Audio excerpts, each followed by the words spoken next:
el arrebatamiento de la iglesia. El arrebatamiento de la iglesia. En 1 Tesalonicenses capítulo 4, versículos 13 al 18, encontramos estas palabras. Tampoco queremos, hermanos, que ignoren acerca de los que duermen, para que no os entristezcáis como los otros que no tienen esperanza. Porque si creemos, vean el sí condicional, si creemos que Jesús murió y resucitó, así también traerá Dios con Jesús a los que durmieron en él. Por lo cual os decimos esto en palabra del Señor, que nosotros que vivimos, que habremos quedado hasta la venida del Señor, no precederemos a los que durmieron. Porque el Señor mismo, con voz de mando, con voz de arcángel y con trompeta de Dios, descenderá del cielo, y los muertos en Cristo resucitarán primero. Luego nosotros los que vivimos, los que hayamos quedado, seremos arrebatados juntamente con ellos en las nubes para recibir al Señor en el aire. Y así estaremos siempre con el Señor. Por tanto, alentaos los unos a los otros con estas palabras. Y en la primera carta a los Corintios, capítulo 15, versículos 51 y 52, el apóstol Pablo escribe: He aquí os digo un misterio. No todos dormiremos, pero todos seremos transformados. En un momento, en un abrir y cerrar de ojos, a la final trompeta, porque se tocará la trompeta y los muertos serán resucitados incorruptibles y nosotros seremos transformados. Vamos a dar un desarrollo, una exposición o una exégesis del pasaje primero de Tesalonicenses para comenzar a entender más o menos lo que el Espíritu Santo nos quiere dar y entender lo que Pablo, alineado con la carta a los tesalonicenses, nos quiso también revelar. Dice en primera de Tesalonicenses, regresamos otra vez al capítulo 4, que el apóstol Pablo estaba interesado que los cristianos de la iglesia de Tesalónica no ignoraran algo. Porque cuando Dios le interesa que sepamos algo, nos los reveló en la palabra de Dios. Los tesalonicenses estaban tristes porque se estaban muriendo muchos hermanos, vivían la persecución de los romanos desde luego, y pues muchos de ellos no tenían la Biblia como la tenemos nosotros completa. Entonces sabemos que en Latinoamérica, principalmente, no sé, en Colombia, en México, cuando alguien se muere, hay veces que hasta 6 meses, un año, los parientes se visten de negro. Las mamás se visten de negro, las abuelas se visten de negro y guardan luto, así se llama luto, así dicen luto aquí también. Luto 6 meses o un año y llore al muertito. Y hay veces que te encuentras a personas que perdieron un hijo hace 3 años o 5 años y siguen tristes, siguen acongojadas, siguen con mucho dolor interno.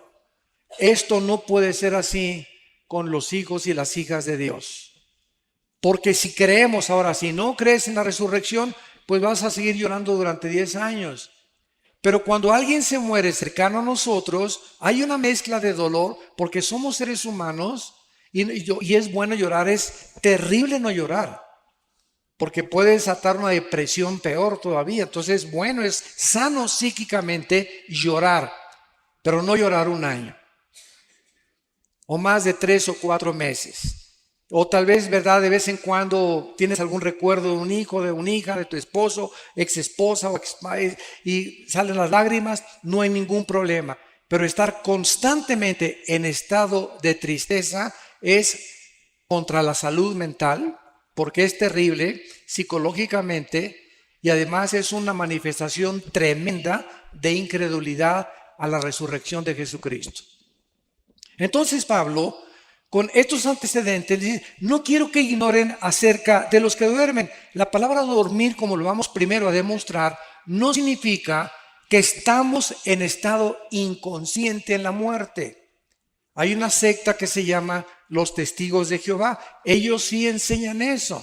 Y vamos a demostrar con la Biblia a continuación de que en el momento que morimos, inmediatamente estamos o en la presencia del Señor. Los cristianos y los no cristianos descienden al centro de la tierra, donde se encuentra todavía el infierno, para esperar que pase los 1000 años del reino milenial de Cristo y resucitar, Apocalipsis 20 del 11 al 15, para el juicio del gran trono blanco. Entonces, hay varias resurrecciones en la Biblia. Cristo es la primera persona en la Biblia en resucitar sin volver a morir. Antes de Cristo, Él resucitó a varias personas, a Lázaro, pero Lázaro volvió a morir. Por eso se le llama en Colosenses el primogénito entre los muertos, el primero en su género, que ha resucitado para jamás morir. Porque en cuanto murió, dice Romanos 6, al pecado murió de una vez para siempre. Vayamos a Génesis 35 y veamos y demostremos con la Biblia a dónde se va el alma y el espíritu, o qué es lo que pasa en el momento de la muerte. La Biblia es el único libro que nos revela de qué forma tan maravillosa hay vida después de la vida, y que nuestros seres queridos que ya partieron están que Riviera Maya, ni Hawái, ni la costa francesa, están en un lugar de descanso, tranquilos, aleluya, gloria a Dios. Y vamos a ver como a la mitad de la conferencia que nos están diciendo a nosotros, apúrense. Y nosotros aquí, alguien se muere en la ambulancia, hacemos lo imposible, y abren la paso a la ambulancia y el muertito, y con los electroshocks, para levántese, ¿verdad? Para hacerlo morir, porque queremos que siga sufriendo con nosotros. Esa es que decimos en México, esa es la neta, es la realidad. Si supiésemos que el morir es ganancia, y que el morir es el final de la vida terrestre, pero que después de la muerte, para eso Cristo vino al mundo, para vencer la muerte y decirnos, yo soy la resurrección y la vida. Juan 11, 25 y 26. Y si ustedes creen en mí, ustedes van a volver a resucitar igual que yo lo hice. Si Cristo no hubiera resucitado, no hubiera cristianismo. Porque la base del cristianismo no son dogmas, no son leyes, no son rituales, no son ceremonias. El cristianismo permanece en pie o se cae con la resurrección de Cristo. Es la base, la piedra angular del cristianismo, que su fundador volvió a vivir de entre los muertos. En Génesis 35, versículo 18, dice, y aconteció que al salírsele el alma. En la traducción la nueva versión internacional que le dije que es una de las peores, dice el suspiro. Imagínense nada más. Digo, por favor, esta palabra alma en el original hebreo es la palabra nepesh. Apúntala, como suena nepesh con SH. Se pronuncia nepej. Al morir algo se sale que etimológicamente esta palabra no se puede traducir suspiro o lo dejó. Hay otras traducciones que he leído que dice, y al morir lo dejó. ¿Que lo dejó qué cosa? Gasparín el fantasma, que se fue de nosotros, ¿verdad? Y por eso es tan importante establecer el origen etimológico de las raíces hebreas y griegas para un estudio mucho más profundo de lo que Dios nos quiere decir. Ahora vamos a compararlo con el versículo 29. Y exhaló Isaac el espíritu y murió.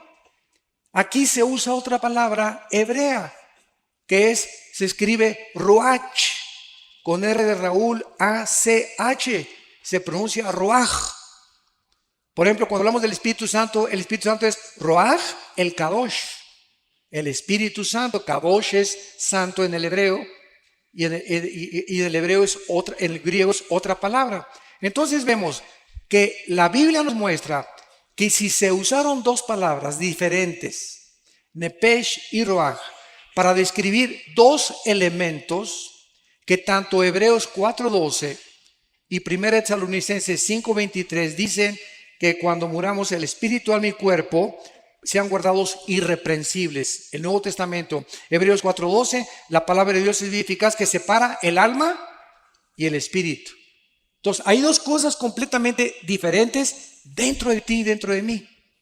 Dos elementos de los cuales estamos formados. Concluimos que somos un espíritu, tenemos un alma y vivimos dentro de un envase, dentro de un casco, dentro de un cuerpo corruptible que día a día está muriendo celularmente.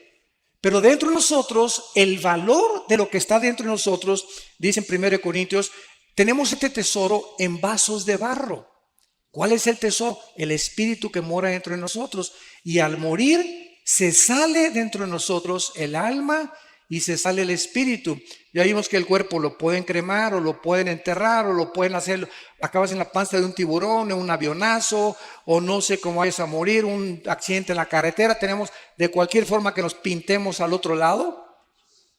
El cuerpo que Cristo resucite no va a ser tu cuerpo, va a ser un cuerpo completamente nuevo. No va a ser una renovación, va a ser una nueva creación completamente. No va a usar nada de nuestro cuerpo Cristo con la nueva formación que vamos a tener, como lo vamos a ver más adelante. Ahora, ¿qué es el alma? ¿Qué es el nepesh? El alma es el asiento de las emociones, de los sentimientos, del intelecto y de la voluntad. Y hay dos palabras que se usan como sinónimos en el Antiguo Testamento, que es alma y corazón. Cuando dice la Biblia, sobre todas las cosas guarda tu corazón, es el alma. El corazón es el centro de mis sentimientos, de mi voluntad, de mi intelecto y de mis emociones. Emociones, sentimientos, voluntad e intelecto. Y cuando hablamos nosotros entonces del alma, nos damos cuenta que cuando nosotros nacimos como lo vimos en las primeras conferencias, con cuerpo y con alma, pero el espíritu murió con Adán. Nacimos muertos. Efesios 2:1, muertos espiritualmente ante Dios, separados de Dios, de la comunicación. Se rompió la comunicación, se rompió el contacto con la fuente de energía y nacemos los seres humanos sabemos que en lo más profundo, dice Colosenses 3:11, Dios puso la eternidad en nosotros. En los egipcios, en los jíbaros, en los aucas, en los aztecas, en los mayas, nunca ha existido una civilización, ni una tribu, ni una cultura que no haya creído en vida después de la vida. Los egipcios enterraban a sus muertos con comida, con sus armas. Algo les decía que las iban a necesitar. Los hindúes, los griegos, los babilonios, los egipcios, los sumerios, los asirios, los egipcios, todas las culturas a través de toda la historia siempre han tratado de invocar algo, inventar algo, y como no saben, agarran un tronco, fabrican un dios y se hincan ante la obra de sus manos. O agarran un yeso y fabrican con la piedra un ídolo y se hincan ante el ídolo. O si no, adoran al sol o a la luna o a una pirámide, pero el hombre es incorregiblemente, como dijo Sigmund Freud, religioso. Y esta religiosidad no la pueden explicar, ¿verdad? Los psicólogos, ni los psiquiatras, ni los antropólogos o sociólogos, porque esta religiosidad es simplemente la eternidad con la cual nacimos y tenemos una sensación de que algo trasciende esta vida. Tiene que haber algo que trascienda esto. Y por eso los ocultistas, los brujos hacen comunicación con los espíritus, con el espíritu de Cuauhtémoc, con el espíritu de Cristóbal Colón, comunicarse con el más allá, los ovnis, seres extraterrestres, siempre estamos buscando algo que trascienda nuestro mundo, porque sabemos que no es todo lo que hay aquí en el planeta Tierra. Y dice Jeremías 17:9, engañoso es el corazón más que todas las cosas. En el original hebreo dice, chueco y torcido nacieron los sentimientos, las emociones, el intelecto y la voluntad de los seres humanos. Nacimos así, chuecos. Mis sentimientos son engañosos, mis emociones son engañosas, mi intelecto está deteriorado y estoy completamente lejos de la voluntad de Dios. Tienes que nacer de nuevo, le dijo Dios al hombre más religioso de Israel, Nicodemo, Juan capítulo 3. Entonces, esta es la razón por la cual no debemos de confiar en nuestras emociones y sentimientos, porque son engañosos. torcidos, completamente desviados de la voluntad de Dios. Y cuando comenzamos a Dios, viene la reprogramación de mis sentimientos y mi voluntad. Y ahora Dios me dice: Armando, no hagas caso de tus sentimientos, haz caso de lo que dice la palabra de Dios. Obedéceme y hazme caso. Es que, hermano, me dice una muchacha, me casé, me estoy enamorada de Chencho, hermano, y tiene convertible, y tiene una carrera, y tiene dinero, pero no es cristiano, pero estoy seguro que se va a convertir cuando nos casemos. Perdón. Entonces yo le digo a esta muchacha: mira, fíjate lo que sucede. Cuando una persona cristiana viola la palabra de Dios porque cree que los fines justifican los medios, o porque cree que son puros pretextos, y se casa con una persona que no es cristiana, en ese momento el bien está haciendo y queda empoderado debajo del mal. Porque cuando el bien se pone bajo el mal aprisiona al bien. Y pierdes la brújula del Señor, y tú acabas convirtiéndote en la religión de tu esposo. O acabas siguiendo las cosas de tu esposo. ¿Por qué? Porque desobedeciste a Dios. Y Dios no puede ser burlado. Cuando tú haces un negocio y haces socio del 50% de tus acciones a una persona que no es cristiana, estás violando 2 Corintios capítulo 6. No os unáis en yugo desigual con los incrédulos. ¿Qué comunión tiene la luz con las tinieblas? Y cuando me uno a las tinieblas, el mal derrota al bien. El bien solamente puede derrotar al mal mientras permanece de lejos. Alguien me ha dicho: ¿y por qué Cristo se juntaba con los pecadores? Pero se juntaba para hablarles de Cristo, por favor, para hablarles de la salvación, para llamarlos al arrepentimiento, no para echarse unas chelas con ellos, ni para brindar con tequila de México, ¿verdad? Entonces es muy diferente. Entonces, si tú tienes un amigo que es no cristiano y es tu mejor amigo, tu mejor amiga, te va a acabar jalando y te va a acabar influenciando, porque dice en Jeremías que ellos se conviertan a ti y no tú a ellos. Entonces, si tienes una persona que no es cristiana, es para estar hablando de Cristo y traerla a Cristo. Y si ella te rechaza y te dice: no, ¿sabes una cosa? No vuelvas a salir con esa persona, porque salgo contigo para hablarte del Señor y para tratar de hacerme tu amigo, para ganarte para el reino de Dios. Pero si hay un rechazo continuo a esa persona que tú consideras tu mejor amigo o mejor amigo hacia las cosas de Dios, ten mucho cuidado, porque Dios te puede abandonar. En el sentido no de que pierdas la salvación, sino que pierdas el poder para atraer a esa persona, y esa persona te va a jalar al pecado, tarde o temprano. ¿Qué es el espíritu? El espíritu es la parte inmaterial del ser humano, apúntala, a través de la cual conocemos, adoramos y servimos a Dios. Juan 4:24, porque Dios es espíritu. Entonces, a Dios se le tiene que conocer solo a través del Espíritu Santo. Si ninguna persona en esta mañana o en esta tarde no tiene al Espíritu Santo, aunque te pongas en flor de loto, meditación trascendental, budismo zen, y te vayas a un parque, te concentres, etcétera, etcétera, te estás comunicando con espíritus malignos que te van a engañar. Cristo dijo en Mateo 11:25 al 27, nadie conoce al Padre sino el Hijo, y aquel a quien el Hijo lo quiera revelar. ¿Quieres conocer a Dios? Nadie puede conocer a Dios sin antes conocer a Cristo, porque es Cristo el que nos da a conocer al Padre. Es imposible conocer a Dios sin Cristo primero, porque Cristo lo vino a revelar, y Él es el que nos lleva al conocimiento del Altísimo y del Señor de los cielos y de la tierra. Muy bien, una vez que vemos esto, nos damos cuenta, ¿verdad?, que entonces se sale al morir el alma y el espíritu.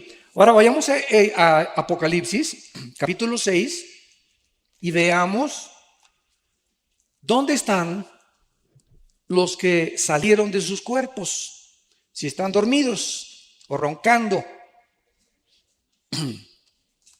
Nada de eso. Apocalipsis 6, versículo 9 al versículo 11. Cuando abrió el quinto sello, vi bajo el altar, en el cielo, Juan veía con sus ojos que tenía abajo o con sus ojos espirituales. Juan, cuando subió al cielo, su cuerpo se quedó abajo, ya lo vimos. Porque la carne y la sangre no pueden de la corrupción. El Espíritu del capítulo 4 dice, oyó una voz que dijo, sube acá, y subió al cielo. Se desprendió, se salió de su cuerpo y fue en el Espíritu al cielo. Y en el cielo vemos que el Espíritu tiene ojos que no son físicos. Y cuando tú eres cristiano, comienzas a adquirir ojos espirituales y oídos espirituales y lengua espiritual. Dice 1 Corintios 2 que hablamos palabras acomodando lo espiritual a lo espiritual. Oímos los que dijo Cristo, el que tenga oídos, oiga. Oídos espirituales se refería a él. Y el que tenga ojos, que pueda ver. Entonces, en el cielo, los ojos que operan no son los ojos físicos, sino los ojos espirituales. Y Juan los que están en la otra vida pueden ver. ¿Y qué cosa fue lo que vio Juan? Las almas bajo el altar de los que habían muerto como mártires. Tal vez fueron los que mató el anticristo. Y Juan los estaba viendo. Y no se puede ver algo que es incorpóreo, inodoro e incoloro. No son otra vez como Gasparín el fantasma. Algo vio Juan y tenemos un cuerpo intermedio, 2 Corintios 5, el 1 al 7, mientras se nos da el cuerpo resucitado, glorificado en la resurrección de los muertos. Entonces, si tú te mueres ahorita, te vas inmediatamente ausentes del cuerpo, presentes en el Señor, y mientras viene la resurrección, necesitas una cobija allá arriba. Necesitamos una manta, necesitamos algo, porque el alma y el espíritu siempre están vestidos por toda la eternidad. Dice el versículo 10, y clamaban a gran voz, las almas que han muerto pueden ver, pueden oír y pueden comunicarse en el cielo. La voz, las ondas sonoras viajan en el cielo, el sonido viaja en el cielo. Y estaban hablando y estaban cerca de Dios. Y Juan estaba oyendo y estaba viendo. El espíritu de Juan en el cielo no eran ni sus ojos ni sus oídos, eran ojos y oídos espirituales. ¿Y qué es lo que oía Juan? Que el Espíritu Santo nos reveló. Tan importante. Vean lo que oyó Juan de estas almas. ¿Hasta cuándo, Señor Santo y verdadero, no juzgas y vengas nuestra sangre en los que moran en la tierra? Las almas en el cielo están conscientes y están conscientes de los eventos que están pasando en la tierra. Nos ven, se asoman y saben lo que está pasando. Y están preocupadas, en este caso las que vio Juan, porque le están diciendo a Dios, Señor, siguen las guerras, la violencia, los secuestros, las violaciones, los robos, los crímenes, tanto desgracia, tantos cánceres. ¿Cuándo, Señor, se va a acabar todas estas cosas? Y ellos no estaban pidiendo venganza, estaban pidiendo una vindicación que es muy diferente. Se los voy a explicar. Porque muchos dicen, no, es en el cielo, estaban pidiendo venganza. Y una cosa es venganza y otra cosa es vindicación. Venganza es cuando tú quieres vengar algo que te hicieron y pagar con la misma moneda. Y vindicación es establecer la justicia. Les voy a dar el ejemplo. Un juez, si tú eres abogado lo vas a entender con más claridad. Un juez, cuando condena a un reo, el reo no le puede decir, usted me está echando 50 años de edad porque se están vengando de mí.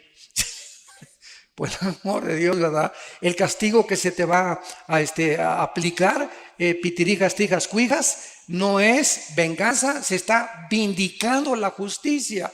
Porque la justicia exige que se cumplan con 50 años de prisión los crímenes que tú hiciste. Yo no tengo nada contra ti, yo soy el juez, simplemente estoy aplicando la justicia. Esa es la vindicación. Cuando haces tú algo malo, cuando te hacen algo malo y tú no te vengas, Dios te vindica como vindicó a José con sus hermanos. Lo quisieron matar, lo vendieron a los mercaderes de Egipto y cuando él no guardó rencor ni amargura contra ellos, Dios vindicó a José. Y llegaron sus hermanos a hincarse delante de él, a reconocerlo que realmente José tenía un corazón santo y puro delante de Dios. Dios nos vindica tarde o temprano si nosotros seguimos el bien. Entonces, estas almas en el cielo estaban pidiéndole a Dios que por favor se apure. ¿Y ustedes tienen el mismo clamor? Yo por lo menos una vez a la semana, de veras le digo a Dios, cada vez que veo todo lo que está pasando en el Medio Oriente, el degollamiento de las personas, la decapitación, los crímenes, Mi esposa está en un ministerio que es de tráfico humano y mi esposa está involucrada en un ministerio que se llama Tamari, que protege a las mujeres que sufren violencia. Porque mi esposa fue abusada antes de casarse, ¿verdad? Y ella conoce lo que es eso y ella tiene esa carga de defender a las mujeres que sufren violencia intrafamiliar. Y estamos, ¿verdad?, tratando de ayudar a las personas que son raptadas. Tenemos contacto con organizaciones transnacionales e internacionales para poder ayudar a este grupo de personas y de niños que se están vendiendo tremendamente en el mercado, en el mundo. Y a muchos los matan para sacarles los órganos, el corazón, los riñones, y los desaparecen y aparecen como desaparecidos, nunca los encuentran y se encuentran vendiendo en el tráfico internacional de órganos. Un corazón de un niño vale $50,000. Un corazón de una persona de menos de 25 años de edad adulta vale $150,000. Por eso los trasplantes casi son imposibles, por el elevadísimo costo que te cuesta un trasplante de hígado, de riñón o de corazón. Y todo esto es en el mercado que se mueve alrededor del mundo. Entonces, a veces clamamos mi esposo y yo en la semana: Señor, ¿hasta cuándo? De veras llega un momento, ¿verdad? Ya, Señor Jesús, ya ven. Please, ya ven por nosotros. Ya acaba con todo esto. ¿Cuándo va a estar? El hecho de que Dios no haga nada ahorita no significa que no lo va a hacer. La Biblia nos revela que Dios tiene tiempo para vindicar a sus santos, para vengar la sangre que fue derramada desde Abel. Y el hecho que no lo haga ahorita es como un señor que me dijo un día: oiga, ¿Dios es todopoderoso? Claro que sí, amén, amén. Y si Dios es todopoderoso, ¿por qué no termina con el diablo de una vez? Y le contesté: ¿por qué comenzaría con usted? Así que dele gracias. Porque si Dios acabara con el mal, no tendría usted la oportunidad de arrepentirse. Pero Dios es lento en la misericordia y no quiere que ninguno se pierda. Y es por eso que ha extendido su paciencia. Porque aunque haya mucho mal, hay muchas almas que tienen que ser salvadas. Pero cuando se cumple el número, como dice aquí, versículo 11, se les dieron vestiduras blancas y se les dijo que descansaran un poco de tiempo hasta que se completara el número de sus consiervos y sus hermanos que habían de ser muertos como ellos. Entonces quisiéramos que Dios ya hiciera justicia, pero se nos olvida que a lo mejor tu abuelita sería el infierno, o tus hijos, si ahorita hiciera justicia, ellos irían al infierno. Y en la misericordia de Dios nos está dejando a nosotros, la iglesia, antes de que nos saque de este mundo el arrebatamiento, para que ganemos las almas. Los edificios, las esculturas, las pinturas, los títulos, 5 doctorados que tuviste, 5 licenciaturas, todo, absolutamente, el planeta Tierra será reducido a cenizas. Todo absolutamente, menos las almas. Es lo único que tiene valor en el mundo, las almas, por las cuales el Hijo de Dios dio su vida en una cruz. Y se nos manda a nosotros tener el corazón de Cristo y la mente de Cristo para vivir con compasión por las almas. Y que cada semana, yo no quiero que levante nadie la mano, desde que te convertiste, ¿a cuántas personas les has hablado de Cristo? Desde que te convertiste puedes llegar al cielo y decir: esa alma, yo me convertí por esa persona. ¿Habrá almas en el cielo que reconozcan que tú fuiste el instrumento de Dios para que ellos estuvieran arriba? ¿O te dijiste cristiano y llegabas a la iglesia y calentabas el asiento de tu iglesia y aleluya y gloria a Dios, etcétera, etcétera, y nunca hablaste de Cristo a nadie? Nunca te preocupaste por traer a nadie a Cristo. Nunca al mesero, al elevadorista, al lechero, a la humosa, a donde quiera que tú vas, podemos tener la oportunidad de hablar del Señor. Porque somos testigos y para eso el Espíritu Santo vino a nuestra vida.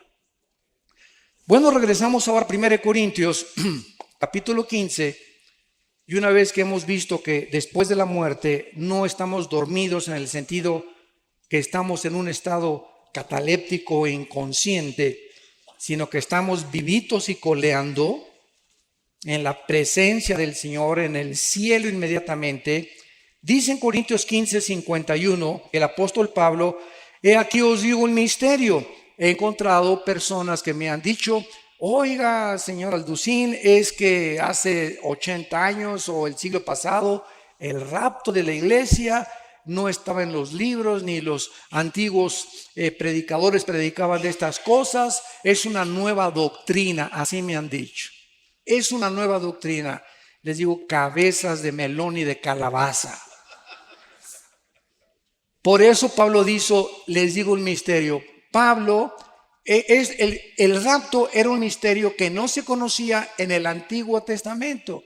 Solamente se conocía la resurrección, pero no que iba a haber una generación que tal vez seamos nosotros, que no vamos a morir, que no vamos a gustar lo que es la muerte. De repente, ahorita saliendo, a lo mejor nos vamos todos, se queda la ropa, el anillo, todos los guaraches, los calcetines, y nos vamos al cielo y el mundo se queda. Desaparecieron millones de cristianos. Se van a congestionar los noticieros de televisión, va a haber pilotos que se van a estrellar porque no van a tener el piloto, un tráfico impresionante en las carreteras porque desaparecieron los choferes, las cunas de los bebés van a desaparecer, las mamás que no eran cristianas, ¿dónde está mi bebé? ¿Quién se lo llevó? Etcétera, etcétera. Va a causar un caos internacional. Y la respuesta tiene que venir, se los llevaron los ovnis. Yo tengo una conferencia que acabo de dar el mes pasado en el World Trade Center de México, en la Ciudad de México, que se llamó OVNIs, Demonios y el Anticristo. La pueden ustedes conseguir en YouTube. OVNIs, Demonios y el Anticristo se llama la conferencia.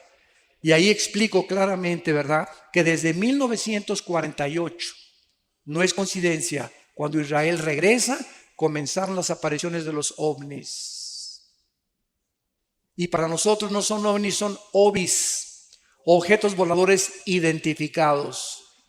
Una vez tuve un argumento con un ufólogo, se llaman los especialistas en los ovnis, y me dice, ustedes los cristianos, esto fue una escuela, y me dice, ustedes los cristianos, señor Alducín, no creen en los ovnis, ¿verdad? ¿Y cómo pueden ustedes negar los videos y algo que es real? O sea, se han fotografiado, hay testimonios de personas. Y le dije, usted está equivocado. Nosotros no negamos esto que es, como usted dice, corroborado por la misma ciencia. Es más, la Organización de las Naciones Unidas nombró a una señora oficialmente para investigar el fenómeno extraterrestre.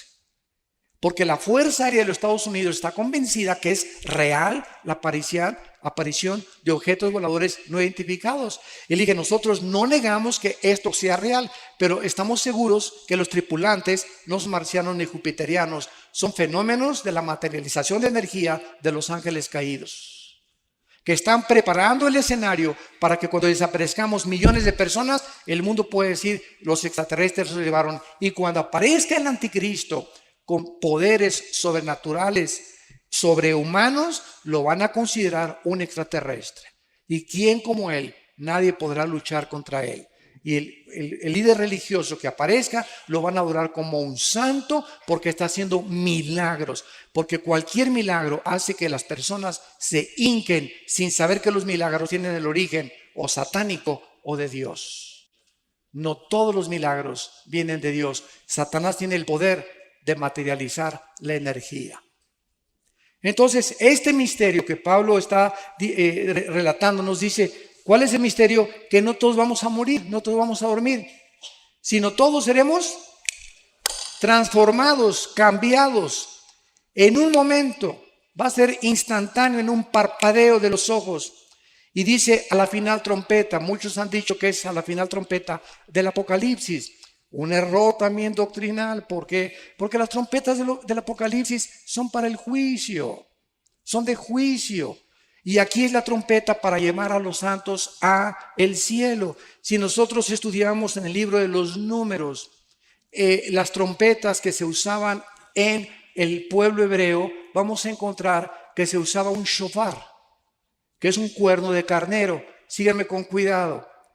Cuando acampaban cuando acampaban todos los israelitas, las 12 tribus alrededor del tabernáculo, oeste, oriente y occidente, cuando acampaban alrededor, siempre el tabernáculo miraba hacia el oriente. Y cuando necesitaban, no tenían iPhones, no tenían correo, no tenían teléfono, para poder movilizar al pueblo, cerca de 2 millones de personas, usaban los sacerdotes shofares y tenían 2 toques. Escuchen, el toque para que se reunieran todos en el campamento era así.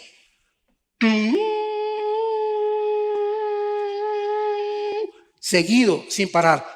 Y cuando era una emergencia, córranle, empaquen las cosas porque nos vamos, porque el enemigo nos ataca. Era... Cuando era intermitente, era de emergencia. Y la trompeta que se va a sonar es la de Yom Teruah, la fiesta de las trompetas. Porque Cristo cuando vino cumplió 4 fiestas y faltan 3 que se cumplan. Las 7 fiestas de Israel están relacionadas con Jesucristo. Y las 3 que faltan son las de las trompetas, la de Yom Kippur y la de los tabernáculos. Las tabernáculos las vamos a cumplir en el milenio, pero faltan las trompetas. Y cuando venga Cristo en las trompetas es el arrebatamiento de la iglesia. Y las 3 fiestas que faltan caían en el mes de Tishri, que es el mes de septiembre. Tal vez por eso fue el ataque a las Torres Gemelas el 11 de septiembre. Los acontecimientos que han conmocionado al mundo han sido en septiembre. Ahorita se esperan las lunas de sangre en septiembre, etcétera, etcétera. Yo no estoy diciendo, no digan, el hermano dijo que en septiembre nos vamos. Tengan cuidado lo que oyen. Yo no estoy diciendo eso. Estoy diciendo que coincidieron las fiestas y que la final trompeta que se está estableciendo aquí Pablo se está refiriendo es la última trompeta de la fiesta de las trompetas. No puede ser la última trompeta de Apocalipsis porque esas son para juicio y estas son para... Dios nos está llamando y solo nosotros la vamos a oír. Así que acostúmbrate a lo que acabo de tocar ahorita. Ándale. Y por eso los shofares, ¿verdad? Tú vas a Israel y te venden los shofares y es dificilísimo tocar. Si la trompeta es difícil tocarla, más un shofar. Pero el toque es increíble. Nadie suena como el cuerno de un carnero o los shofares. Entonces, veamos ahora, regamos a Tesalonicenses y dice así la explicación. Primera de Tesalonicenses 4, versículo 15. Por lo cual os decimos esto en palabra del Señor, que nosotros que vivimos, los que habremos quedado cuando venga el Señor o hasta la venida del Señor, no precederemos a los que durmieron. O sea, si viene Cristo hoy en la tarde, hoy en la noche, a las 10 de la noche, vamos a suponer, antes que nosotros seamos arrebatados, van a resucitar todos los que murieron de Pentecostés a nuestros días. Los santos del Antiguo Testamento van a resucitar hasta la segunda venida de Cristo. ¿Cómo lo sabemos? Vean lo que dice el versículo 14. Porque si creemos que resucitó, murió y resucitó, traerá Dios con Jesús a los que durmieron en Él. Hasta Pentecostés fuimos colocados en el cuerpo de Cristo. Estamos en Efesios, dice, en Él. Dice Romanos 6 que fuimos sepultados con Él, identificados en su muerte, en su sepultura, y cuando Cristo resucitó, resucitamos con Él. Estas son cosas que la mente humana no puede captar. Es tremendo espiritualmente, pero Dios nos considera ya sentados con Cristo, reinando con Cristo posicionalmente, aunque en la práctica tenemos que seguir luchando contra el pecado y contra las enfermedades. Entonces, solamente desde Pentecostés se formó la iglesia y desde Pentecostés los que reciban a Cristo estamos en el cuerpo de Cristo mediante el bautismo del Espíritu Santo. Los otros cristianos o fieles que murieron antes de Pentecostés van a resucitar hasta la segunda venida de Cristo. Daniel 12, versículo 2. Muchos los que duermen en la tierra serán despertados, dice muchos, no todos, unos para vida eterna, otros para confusión perpetua. Y aquí está hablándole Dios, el ángel a Daniel, acerca de los que mueran en la tribulación. Ahora, cuando nosotros resucitemos, ¿quién fue el primero en resucitar? Cristo. Después seguimos nosotros. Vean cuántas resurrecciones va a haber. Después de nosotros van a resucitar los 144,000. Después van a resucitar los 2 testigos, Apocalipsis 11. Después van a resucitar los santos del Antiguo Testamento, llevan 5 resurrecciones. Y después van a resucitar al final del milenio los que entraron sin cuerpos al reino milenial, cuando Cristo venga y no estaban glorificados, y van a tener que resucitar para vivir en la eternidad y en la nueva Jerusalén con Él. Entonces la Biblia menciona más de 5 o 6 resurrecciones. La primera fue Cristo, 1 Corintios 15:52. Primero es Cristo y las primicias después, que somos nosotros. Y después los que durmieron en él. Ahora sigamos lo que dice el relato.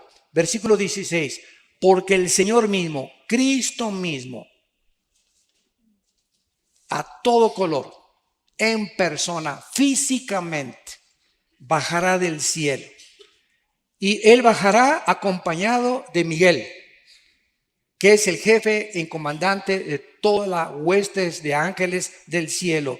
Van a ser millones de ángeles cuando venga Cristo, y ninguno va a tocar la tierra, todo va a ser en el aire. Cuando llegamos de repente, ¡pum!, y nos salimos y estamos con él en el aire. Los arcángeles van a bajar con él, se va a tocar la trompeta de Dios y entonces él va a descender del tercer cielo al primer cielo, a la atmósfera. Y en ese momento todos los que están en las tumbas van a resucitar de Cristo a nuestros días. Los que murieron en Cristo, los que estaban identificados, bautizados en el cuerpo de Cristo, que somos la iglesia, judíos, griegos, mexicanos, colombianos, bla, bla, bla, bla, bla. Y dice la Biblia en el versículo 17, luego nosotros, o sea, primero la resurrección de los que murieron en él, y entonces nosotros, en fracciones de segundos, en un parpadeo, vamos nosotros, dice la Biblia, a ser arrebatados. La palabra arrebatado es muy importante en el griego, apúntala. Es la palabra griega arpazo, con Z, arpazo, que significa ser sacado de en medio súbitamente o con fuerza. ¿Por qué se usó rapto? Porque la palabra en latín raptus, y arrebatados es castellano y arpazo es griego. Y como la Biblia del Nuevo Testamento fue escrita en griego, se usó la palabra arpazo. Pero cuando usamos rapto, es un sinónimo y la gente nos entiende. El rapto de la iglesia es la palabra más común. Bueno, seremos arrebatados juntamente con ellos para recibir al Señor en el aire. Y así estaremos con el Señor para siempre. Ya, adiós mundo cruel, ya nunca te veré, ¿verdad? Oye, hermano, y si se queda mi abuelita ahí en la tierra, y si se queda mi hijo y veo que se quedó mi hijo, ay, Señor, mi hijo, ¿no te lo quieres traer también a él, por favor? ¿Sabes una cosa? Los sentimientos aquí abajo en la tierra van a ser transformados y las emociones completamente en la nueva creación que Dios va a hacer de nuestros cuerpos. ¿Por qué? Cristo cuando vivió, estaba un día enseñando a los discípulos en un cuarto y de repente alguien oyó y fueron a contestar a la puerta. Y uno de los discípulos desde la puerta le gritó al Señor, Señor, es tu mamá y tus hermanos. Pregunta, ¿por qué no entraron al discipulado? ¿Por qué no entraron al estudio? ¿Por qué no estaban con Cristo? Porque dice la Biblia que no creían en Él. María no creía en Él. María, aunque sabía lo que el ángel le reveló y le dijo que una espada traspasaría su corazón, María al pie de la cruz entiende finalmente cuánta obstrucción espiritual, porque el Espíritu Santo no ha venido, que Él era el Hijo de Dios. En las bodas de Canaán quería que lo siguiera obedeciendo. Haz esto, y le contesta a Cristo, mujer, entiende, mi hora no ha llegado. Por el amor de Dios, mamacita, pórtate bien. En otras palabras, te hablan tus mamás y tus hermanos, y Cristo, ¿qué les dice? Espérenme tantito, ¿no? Mi familia es primero. No dijo eso. Mi madre y mis hermanos aprovechó para dar esta lección. Son los que hacen la voluntad de mi Padre y lo obedecen. Mi madre y mis hermanos, ahorita nosotros aquí somos la verdadera familia. Si mi abuelita no se convierte, si mi mamá no se convierte, si mis hermanos no se convierte, ustedes son mis hermanos, ustedes son mis madres, ustedes son mis padres, ustedes son mis hermanos en Cristo. Por eso es la importancia de amarnos incondicionalmente y soportarnos y tolerarnos y vestirnos de mansedumbre y de reverencia y de humillación, porque somos hijos de Dios. Y si yo veo que alguien, un hermano, un hijo mío lastima a otro hijo mío, me voy a doler y voy a castigar a mi hijo. Y cuando nosotros nos peleamos como cristianos, estamos peleando a un hermano y a un hijo de Dios, y Dios está enojado contigo, porque entre nosotros no puede haber rencores, ni amarguras, ni estarnos atacando los unos a los otros, no importa la denominación. Somos hijos de Cristo, estamos en desacuerdo en muchas cosas, nos vamos a poner de acuerdo arriba, pero aquí abajo amémonos como Él nos amó, porque por el amor que tengamos, el mundo sabrá que somos hijos de Dios. Ahora bien, el momento en que resucitemos, la pregunta finalmente es, ¿cómo será nuestro cuerpo? ¿Me parecería a John Travolta? ¿O a Tom Cruise? ¿O a Brad Pitt? ¿O a Madonna? ¿O a fulano de tal? Qué interesante es, vamos a Filipenses, vean todo lo que la Biblia nos revela, pero tú viendo telenovelas, Dios mío santo. Dice Filipenses capítulo 3, versículo 20 y 21. Mas nuestra ciudadanía está en los cielos, de donde también esperamos. Esta es la vida del cristiano, estamos en una continua esperanza de que venga.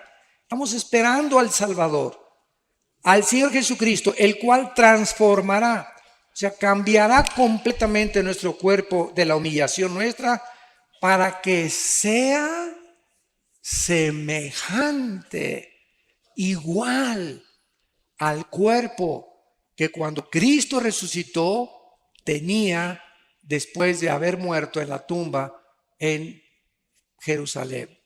Para que nuestro cuerpo sea igual al cuerpo, con la semejanza, con las características que el cuerpo de Cristo tenía. Ahora viene la otra pregunta para terminar. ¿Cómo era el cuerpo de Cristo y qué características tenía? Número 1. Cuando Juan se acercó a la cruz, vio una gota de sangre mezclada con agua que salía del costado de Cristo. Porque los soldados romanos, sobre todo los centuriones, que eran los jefes de los soldados, tenían la obligación de jamás bajar a nadie de ahí cuando tuvieran el 100% de seguridad que había muerto. Porque ahí de ellos, si bajaba alguien todavía estaba coleando, ¿verdad? Tenían que asegurarse que estaba completamente muerto. Entonces el centurión, como no le golpearon las piernas a Cristo, ni le rompieron las piernas, que era la costumbre de los crucificados, les rompían los meniscos de las piernas para que se colgara el cuerpo y murieran. Si no habían muerto, se morían de asfixia. Ya no podían, el cuerpo ya no podía hacer esto y se morían sin aire, se asfixiaban. Pero a Cristo no le rompieron las piernas. Fue el único crucificado que no le rompió las piernas porque se profetizó que no romperían ningún hueso. Entonces el centurión agarra la lanza y le atraviesa del lado izquierdo al lado derecho a Jesucristo, lo atraviesa de lado a lado, traspasando el pericardio, que es la capa que envuelve al corazón.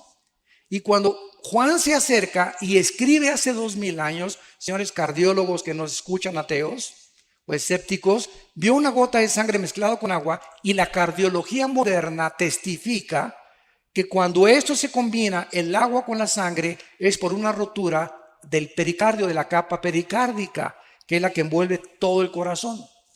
Esto nos explica, esto es impresionante, el Salmo 22. Porque el Salmo 22 es un salmo que escribió David 1000 años antes de la crucifixión. Comienza: Dios mío, ¿por qué me desampararon? Y explica lo que Cristo estaba experimentando en la cruz 1000 años antes de que Él fuera crucificado. Y pone, clavaron mis manos y mis pies, sobre mi ropa jugaron suertes. Y entonces dice el Salmo: mi corazón fue como la cera derritiéndose en medio de mis entrañas. Pregunta: ¿de qué clínicamente, cómo podemos decir que ocasionó la muerte de Cristo? ¿No murió de asfixia?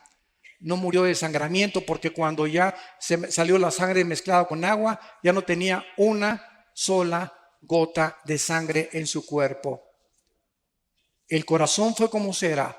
Lo que ocasionó la muerte de Cristo fue que el corazón le explotó de dolor.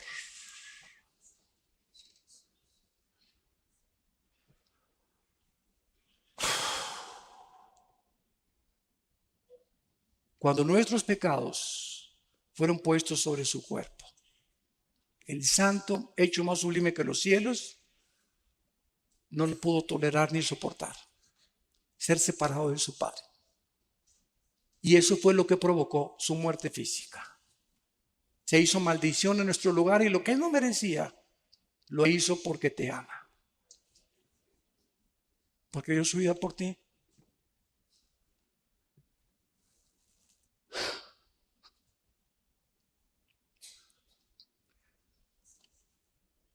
En segundo lugar, vamos a Lucas capítulo 24 y veamos otra característica de Jesús cuando resucitó. Esto es también muy interesante. Dice Lucas 24.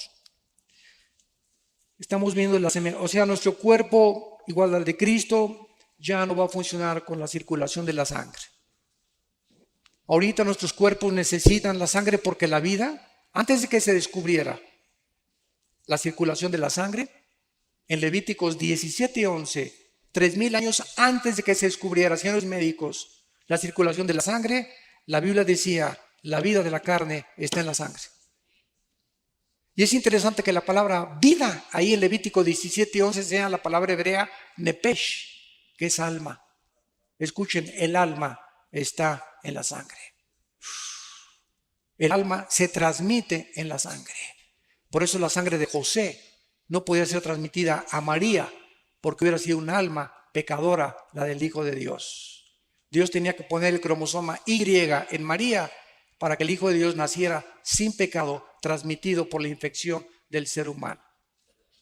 Entonces no vamos a tener sangre, vamos a estar regidos por otras leyes fisiológicas. Dice en Lucas 24, versículo 36, mientras ellos hablaban de estas cosas, aquí estamos viendo a los judíos, a los discípulos, apóstoles, ya caminando, todavía Jesucristo ya había resucitado. Jesús se puso en medio de ellos y les dijo, paz a vosotros, shalom, shalom, shalem, tranquilos, calmados, mantengan la serenidad interior, que es lo que la palabra shalom abarca como 10 traducciones la palabra shalom en el hebreo. Es un estado de bienestar, de tranquilidad, de seguridad, de esperanza, donde no eres perturbado por nada. Puede el mundo estar temblando, puede caer el petróleo, pueden caer los billetes de dólares, puede haber una guerra, pero tú estás completamente como un pajarito junto a una cascada inmensa. El pajarito está dormidito, ni pío, pío, pío hace, porque sabe que la cascada nunca llegará a él. Esa es la paz que sobrepasa todo entendimiento. Estar en medio del huracán y de los problemas, pero sabemos que estamos seguros en las manos del Señor. Para siempre.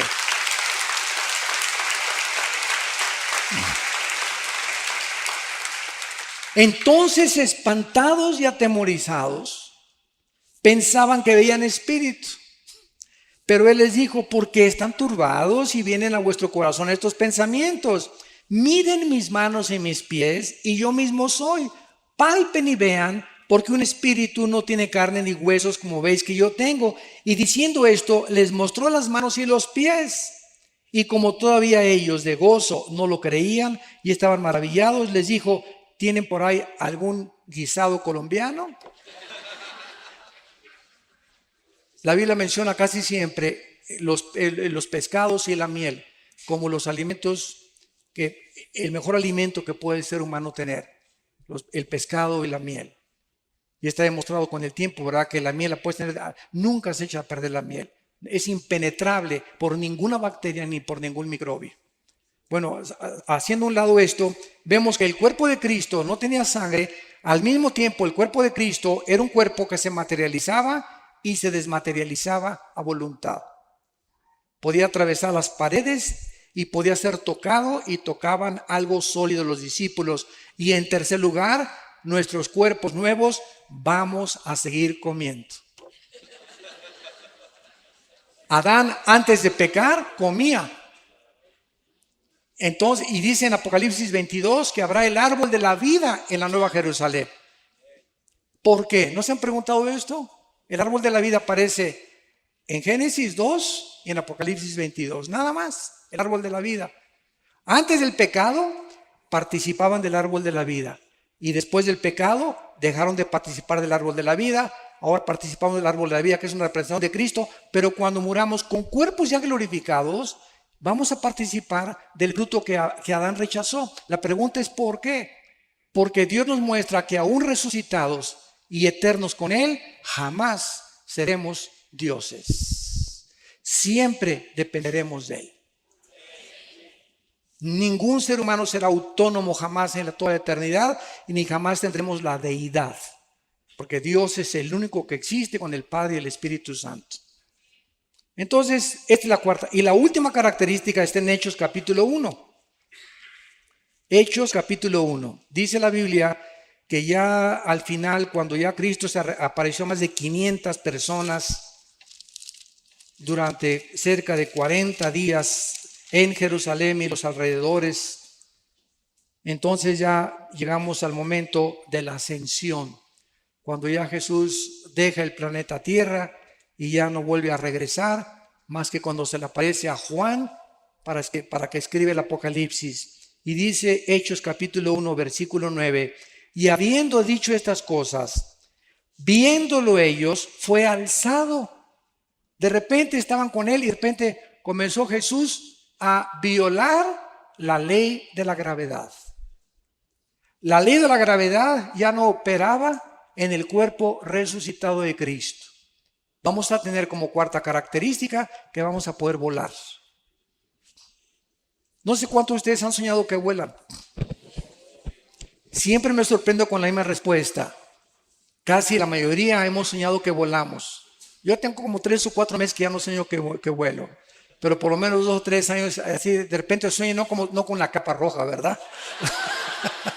Ni con la S aquí, ni con la camiseta azul, sino que de repente así y me dirijo y bajo, etcétera, etcétera, y me transporto. Esto es interesante porque nunca se habían preguntado ustedes que si Cristo cuando regrese va a morar en Jerusalén y el planeta Tierra ya no va a haber mar, el mar va a desaparecer y el planeta Tierra va a seguir teniendo naciones, como dice Apocalipsis 21 y 22, ¿cómo entonces nos vamos a ir si México no es México, va a tener otro nombre? Los que estemos aquí en este lado occidental, ¿cómo iremos al oriente una vez al año? Si no va a haber aviones, no va a haber motores de gasolina, no va a haber absolutamente nada, vamos a regresar a la agricultura, vamos a regresar completamente, pero ¿cómo vamos a ir de año en año? Caminando nos tardaría quién sabe cuántos años en llegar a Jerusalén, pues vamos a ir volando. De repente atravesamos, ¿verdad? Todos cientos de millas o de kilómetros y estamos en Jerusalén y regresamos a casa otra vez. ¡Qué bendición tan grande! ¿Y tú que querías ser Superman? Bueno, damos gracias por la palabra de Dios. Han sido ustedes un público admirable. De veras, como esponjas han recibido la palabra. Gracias por sus vidas. Muchas gracias. Las preguntas, ¿verdad? Una ronda de preguntas rápidas, doctor Alduzo. Pregunta, quisiera saber si la Biblia admite la presencia de extraterrestres en la Tierra. ¿De quién? Extraterrestres. Dice, toman como evidencia la construcción de las pirámides y de Machu Picchu, entre otros. Bueno, esos extraterrestres son los ángeles caídos, que han dejado su huella, ¿verdad? ¿Quién les dio esa sabiduría a los mayas para poder hacer lo que hicieron con los calendarios sin computadoras, sin calculadoras, sin telescopios? ¿Qué civilización, qué conocimiento le dio a los egipcios o a los que hicieron las pirámides de Egipto para hacer que rocas de 15 toneladas que ni siquiera existen en el Cairo, ni cerca de Egipto, de dónde las trajeron todavía no saben, pueden haberlas puesto junto y partirlas como mantequilla, ensamblarlas una a otras, como las de Machu Picchu, como las de Stonehenge? Todo esto es obra de que el mundo ha sido visitado por extraterrestres. Nada más que estos extraterrestres, la Biblia es la única que los desenmascara. Y no son extraterrestres, ¿verdad?, de Júpiter o de Marte, son ángeles caídos que la Biblia revela que vienen al mundo a proporcionarnos conocimiento para comprar nuestras almas y engañarnos y llevar al final al mundo a su propia autodestrucción. Entonces, claro que existen los extraterrestres, pero son los ángeles caídos y los que sirven a Dios, que nos ministran y nos ayudan a que nuestro pie no tropiece en piedra. ¿Qué significa el arrebatamiento de los 144,000? ¿Qué significa? Dice, ¿qué significa el arrebatamiento de los 144,000? Pues que fueron arrebatados, ¿verdad? Bueno, eso es desde ese punto de vista. Y en segundo lugar, creo que sí estoy tratando de captar la pregunta. Tal vez, ¿qué significa teológicamente? No, me imagino que es eso. Bueno, es importante que entendamos lo siguiente: la iglesia tiene que salir del mundo para que Israel vuelva a entrar al campo a jugar en lugar del Barcelona. Entonces es importante que los judíos vuelvan, por eso dice Romanos 9, Romanos 10 y Romanos 11, 3 capítulos de Romanos dedicados a explicarnos que Dios no ha terminado con los judíos. Están en la banca, ahí está el Chicharito en la banca todavía. Y después le dan su chance, ¿verdad?, para que mete el gol y pase el Real Madrid, ¿verdad?, a la liga. Entonces ¿cómo que hay? Cuando los judíos, ¿verdad?, salgamos nosotros, la banca, que están en la banca, van a entrar al partido y entonces será predicado el Evangelio eterno y Dios escogerá 144,000 judíos que pueden ser colombianos, porque hay judíos colombianos sin que tú lo sepas, hay judíos mexicanos, hay judíos etíopes, hay judíos franceses. Repito, las 10 tribus se perdieron y fueron dispersas por todo el mundo y hay cantidad de judíos que no saben que son judíos. Y Dios va a levantar de todas las naciones, va a ser el último ejército de Dios. Entonces significa que Israel vuelve otra vez a entrar al campo, al escenario, y ahora le toca a Israel la evangelización última del mundo. ¿Hay alguna información genética que pueda determinar que una persona sea homosexual o lesbiana? Si hubiera algún gen que determinara eso, entonces no habría ninguna responsabilidad y la Biblia sería mentirosa. Porque entonces yo no tendría ninguna base para poder condenar a una persona que ha escogido ser mujer y es hombre, o a un hombre que ha escogido ser hombre y es mujer. Entonces no hay ningún gen absolutamente que demuestre eso. Esto es una aberración completa que han tratado de usar para justificar precisamente un pecado de homosexualidad o de lesbianismo. Quiero decirles que de acuerdo al doctor James Dobson, que es un psiquiatra, psicólogo norteamericano cristiano en Los Ángeles, de acuerdo a sus investigaciones, la mayor parte de los homosexuales vienen de hogares de matriarcado, donde en el hogar no había una figura masculina como el patrón. Era la mamá la que mandaba y la que daba las órdenes, donde el papá perdió completamente toda la autoridad y la mujer tomó la autoridad. El niño varón necesita un patrón de un hombre. Esto es indispensable para su crecimiento y salud psíquica normal y espiritual. Entonces, la mayor parte de ellos han sido de estos hogares, y otra parte, dice el doctor Dawson, la mayor parte también de los homosexuales, casi un 50 y 50%, han sido personas abusadas en su infancia o en su juventud sexualmente.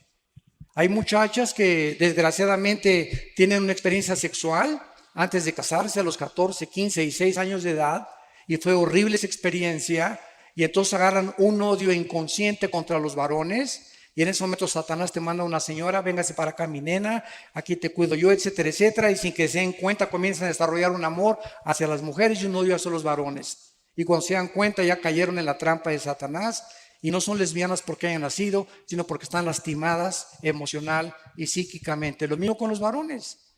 Muchachos, que mi esposo y yo, a todos los homosexuales y los que tenemos en la iglesia, porque tenemos muchos y los aceptamos, pero les decimos los aceptamos porque la iglesia es un hospital, pero ustedes tienen que cambiar su conducta y echarle ganas y discipularse y confesar su pecado, y si a los 6 meses o un año no han cambiado, no los mandamos a un campamento de jóvenes, ni que enseñen la escuela dominical, ¿verdad? Tampoco. Tienen que pasar 4 o 5 años, ¿verdad?, para que podamos realmente ver que hay fruto. Decía David Wilkerson, un grande hombre de Dios que fundó los Teen Challenge, el desafío de la juventud, los centros de rehabilitación más grandes cristianos del mundo. Él el pastor en Times Square de la iglesia pentecostal Asambleas de Dios.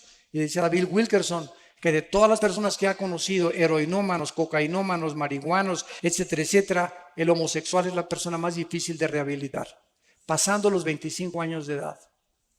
Antes de los 25 no están tan lastimados y hay mucha oportunidad de salvarlos, pero ya a los 30, 40, si siguen practicando eso, es 10 veces más difícil. Doctor Alducin, ¿es bíblico la doctrina de cubrir los objetos y personas con la sangre de Cristo? No. Ejemplo, yo cubro con la sangre de Cristo mi casa. ¿En qué Biblia está eso? Ni en los mormones está eso tampoco, ¿verdad? Yo creo que ni en el Corán está eso. Esas son costumbres y tradiciones que hemos inventado. ¿Qué es la sangre? ¿Qué es la sangre? La sangre es la vida. Cuando Jesús derrama su sangre, ¿qué derramó? Su vida, porque la vida está en la sangre. Entonces, cuando tenemos a Cristo entre nosotros, ¿a quién tenemos? La vida de Cristo. Y cuando decimos, la sangre de Cristo me cubre, ya estoy cubierto, porque lo tengo a Él dentro de mí. Entonces no necesito que te cure la sangre de Cristo, porque no aparece, ya fuimos rociados con la sangre de Cristo, dice 1 Pedro, cuando recibimos a Cristo dentro de nosotros, y fue su sangre la que nos dio la vida, porque es la vida la que está en la sangre. Como tampoco ya hay que ungir mi coche cuando compro un carro o mi casa para que no entren los demonios, porque todas esas cosas pertenecieron al Antiguo Testamento. Ahora es la oración, tengo mi casa, mi coche, mi motocicleta. Padre, te encargo mi casa, reprendemos todo espíritu de aquí. Esta casa es usada para la gloria de Dios, mi carro es para la gloria de Dios. Guárdanos de choques y accidentes, pero estar ungiendo las cosas perteneció al Antiguo Testamento porque el aceite era un símbolo del Espíritu Santo. La única parte que se usa el aceite en el Nuevo Testamento es en Santiago 5, unjan a los enfermos y los líderes y la oración de fe salvará al enfermo. Pero estar ungiendo y bajo la sangre de Cristo, etcétera, etcétera, son frases que hemos acuñado, ¿verdad? Y queremos, yo entiendo lo que quieren decir, ¿verdad? Te cubro bajo la sangre de Cristo, o sea que estoy diciéndole a mi hijo, ¿verdad? Que el Señor te proteja, pero si mi hijo se porta mal, ni la sangre de Cristo lo va a cubrir. Entonces no es mágico esto. Casi es como el agua bendita. Si el alma está en la sangre, donar órganos y transfusiones de sangre es un error. No, absolutamente. Este es el error de los testigos de Jehová. Como ellos saben que la sangre, el alma está en la sangre, evitan las transfusiones y prefieren morir a que les transfundan sangre. Han sido demandados por la ley en Estados Unidos los testigos de Jehová por eso, porque cuando se necesita una transfusión de sangre no la hacen. Entonces es imposible que digamos, ¿verdad?, que va a ir el alma ahí transfundida, porque no es correcto eso. Cuando Dios sopla sobre Adán el soplo de vida, se trataba del Espíritu Santo que después de la caída por el pecado se separó y trajo muerte espiritual. Así es, efectivamente. Antes de la caída, ¿qué tipo de espíritu había en Adán? No, o sea, antes de la caída el ser humano fue habitado por Dios, el Espíritu Santo. El Espíritu se movió sobre la faz de las aguas, versículo 2 del Génesis. Y después de la caída el Espíritu Santo se sale de Adán y el ser humano queda dependiendo no solamente empíricamente de sus 5 sentidos, que son las ventanas del alma. Mis ojos, mis oídos, el gusto, el tacto, el oído, el olfato, etcétera, etcétera. Y dependemos de eso. Y por eso muchos ateos dicen, yo no creo lo que no veo, ni lo que no oigo, ni lo que no toco, ni lo que no huelo. ¿Verdad? O sea, si está fuera de mis 5 sentidos, no lo creo. Y eso es absurdo, ¿no? Porque tampoco, como dijo un ateo que llegó en México, en Tabasco, en un caballo, un gobernante que llegó a un pueblo y les dijo a los cristianos, una iglesia evangélica, les doy 3 minutos para que me muestren que Dios existe, si no quemo la iglesia. Y todos se volteaban, demuéstrenme que Dios existe, y lo quiero ver. Y entonces una viejita saca una naranja y la parte a la mitad. Y le dice, oiga general, ¿ve usted esta naranja? Claro que la veo, vieja tonta, pues no estoy ciego. Bueno, me la voy a exprimir. Y hace la viejita esto y se le exprime en la boca. Y le grita al general, ¿a qué sabe? Vieja tonta, lo tengo que probar. Y le contesta, pues así es Dios. Lo tiene usted que experimentar personalmente. Lo tiene usted que probar por usted mismo. Y no quemó la iglesia. Fue un general muy famoso que después se convirtió. Gracias a Dios. 5 años después de eso se convirtió antes de morir. Le concedió Dios la misericordia de poder salvarse. Y así es Dios, o sea, yo te puedo traer todas las evidencias que quieras, pero si tú no quieres creer, aunque se te aparezca alguien de los muertos, no vas a creer. Porque así lo has decidido en tu corazón. Siguiente pregunta. Si los ángeles están en prisiones, ¿cómo es que se materializan para los ovnis? Pero no todos están en prisiones. Están en prisiones eternas, dice Judas, los que en Génesis 6 quisieron meterse con las mujeres y alterar el genoma humano. Pero fueron un grupo de ángeles nada más, no todos los ángeles. Porque hay otro grupo de ángeles caídos que siguen operando con Satanás. ¿Cuál es la raíz espiritual de la enfermedad del Alzheimer? Y también me preguntan sobre la esquizofrenia. Bueno, raíz de espiritual. de Alzheimer no sé, ¿verdad? No soy médico especialista en eso, que le pregunto a uno al médico, ¿verdad? No sé realmente de dónde venga. El síndrome de Down, pues es un cromosoma que falta, ¿verdad? O que está agregado de más. Pero Alzheimer no sé, tal vez. Me han dicho muchísimas veces que el café evita el Alzheimer, ¿verdad? Y que el ejercicio y la memorización tal vez. Entonces parece que es genético. Hay un gran índice de enfermedades de origen genético, como la diabetes. Hay personas que son flacas y las conozco yo y tienen diabetes tipo 2. Y hay gordos, gordos, gordos, tan feliz como Santa Claus que no tienen ni diabetes. Y tú lo ves y dices, Dios mío, pero ¿por qué, verdad? Si hay un gran índice de probabilidades que 5 kilos de peso que tengas te predispone a la diabetes, 5 kilos de más que tengas, y sobre todo aquí en el área del abdomen. Porque hay gente entonces gorda y etcétera, etcétera, y están más sanos que tú y que yo. ¿Verdad? La genética tiene muchísimo que ver en muchas enfermedades. Así es. Doctor Alducin, usted dijo que Cuba es como una cárcel. ¿Qué opina que los diálogos de paz de Colombia se estén desarrollando desde Cuba? Ahí no me meto.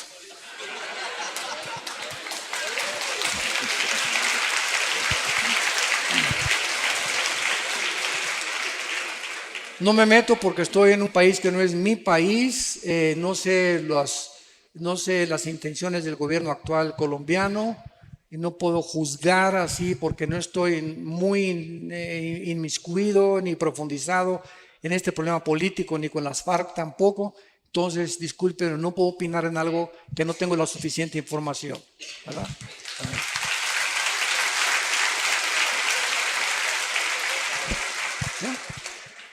Si Dios no hace acepción de personas y Él dice su palabra, clama a mí, yo te responderé, te enseñaré cosas grandes y ocultas que tú no conoces, ¿por qué Dios, así como hizo con Juan y Pablo, no puede mostrar a alguno de sus hijos el cielo o el infierno, doctor Alducin?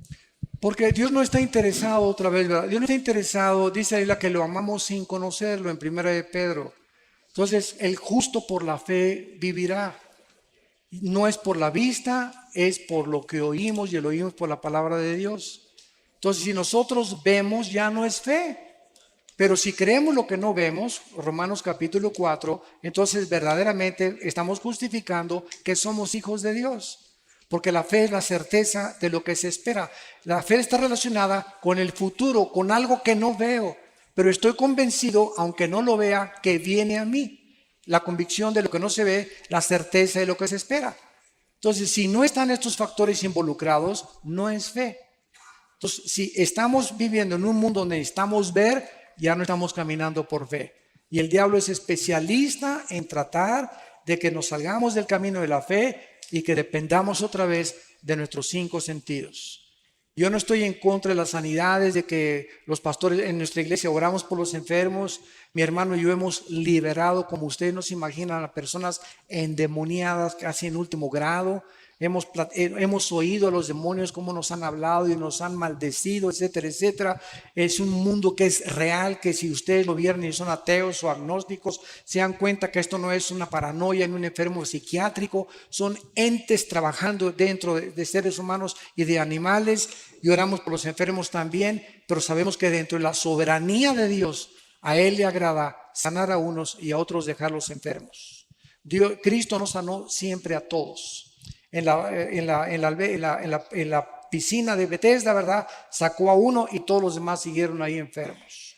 Entonces, es la soberanía de Dios. Dios sigue sanando y Dios sigue haciendo milagros, pero no estamos buscando eso de Dios, sino que Él obre soberanamente y que sane al que Él quiera.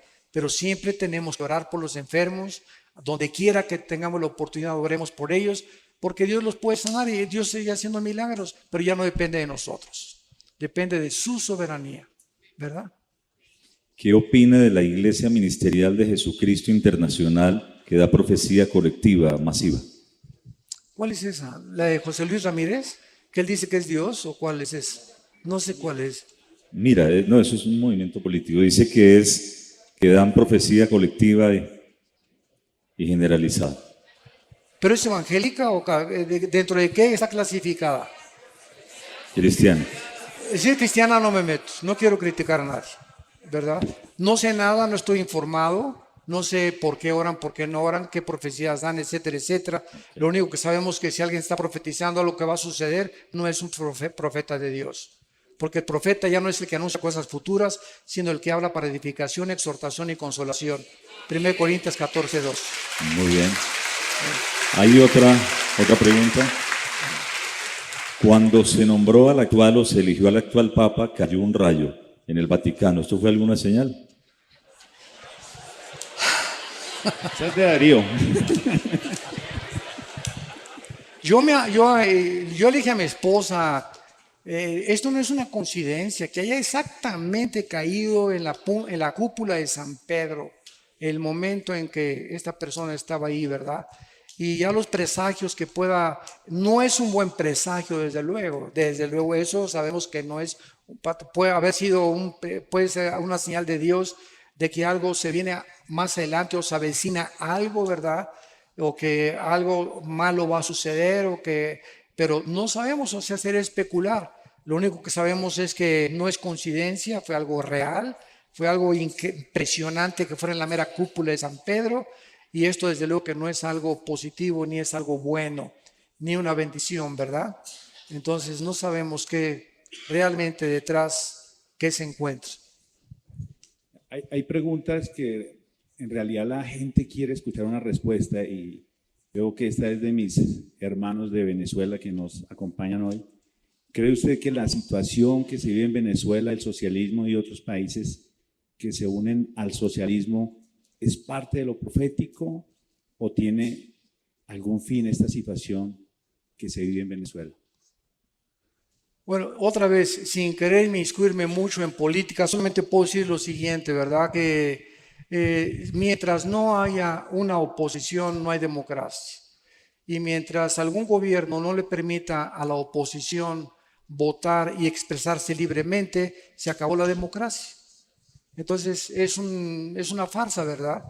Y si algún gobierno está profesando una cierta democracia y con los hechos y las acciones demuestra lo contrario, pues está demostrando completamente, ¿verdad?, que están engañados a sí mismos y que han adoptado otra clase, como tú lo acabas de decir, ya no es democracia, es un socialismo que tiene una tendencia tremenda hacia el comunismo, hacia la izquierda, hacia un gobierno totalitario y dictatorial. Doctor Alducin, ¿cómo se puede explicar la charla que tuvo Saúl con Samuel por medio de una divina? Muchos han dicho que esto no pudo haber sido una realidad porque no hay comunicación con los muertos. Sin embargo, aquí no hubo ninguna comunicación con los muertos. Cuando Saúl fue a conseguir a la bruja de Endor para tener contacto con Saúl, para tener contacto con Samuel, que había muerto y Saúl ya había llegado, podríamos decir, ya había cometido la blasfemia contra el Espíritu Santo. Saúl ya había llegado al colmo de los colmos y ya acabó con los brujos, ¿verdad? Entonces, cuando esta mujer invoca, dice la Biblia que cuando sale Samuel de entre los muertos del Sheol, ella se espanta. Y entonces ella dice, estoy viendo a dioses, y la palabra que se usa ahí es Elohim. Estoy viendo dioses porque es el plural de Dios. Y la profecía que le da Samuel a Saúl se cumplió, y el diablo es un mentiroso. Entonces, todo lo que le dijo Samuel se cumplió al pie de la letra. Tus hijos van a morir, tú vas a morir, etcétera, etcétera. Y le dio la última advertencia de Dios. Entonces yo pienso que en la soberanía de Dios las excepciones no rompen las reglas. Y Dios lo permitió en su soberanía para poder castigar finalmente a Saúl eternamente con sus hijos. Menos Jonatán, ¿verdad? Porque Jonatán fue salvado.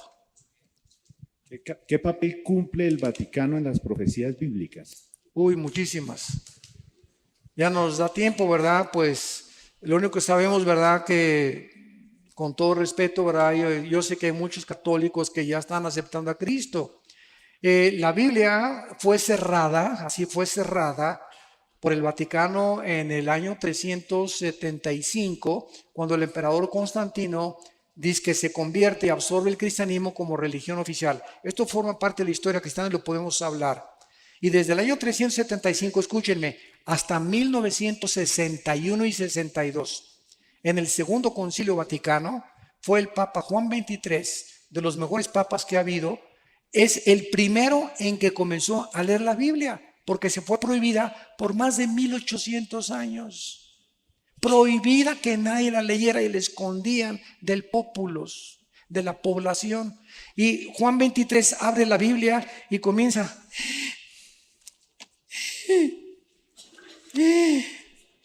Dios mío, ¿verdad? ¿Cuántas cosas? ¿Y qué hace Juan 23? Comienza a ser iluminado en la soberanía de Dios, y Juan 23 comienza a quitar las imágenes, manda a quitar el latín de las misas y comienza a permitir que el pueblo lea la Biblia sin el imprimatur ni la autorización de un cardenal o de un obispo. Y desde la década de los 60 a nuestros días hay millones de católicos que, leyendo la Biblia, han recibido a Cristo como su Salvador.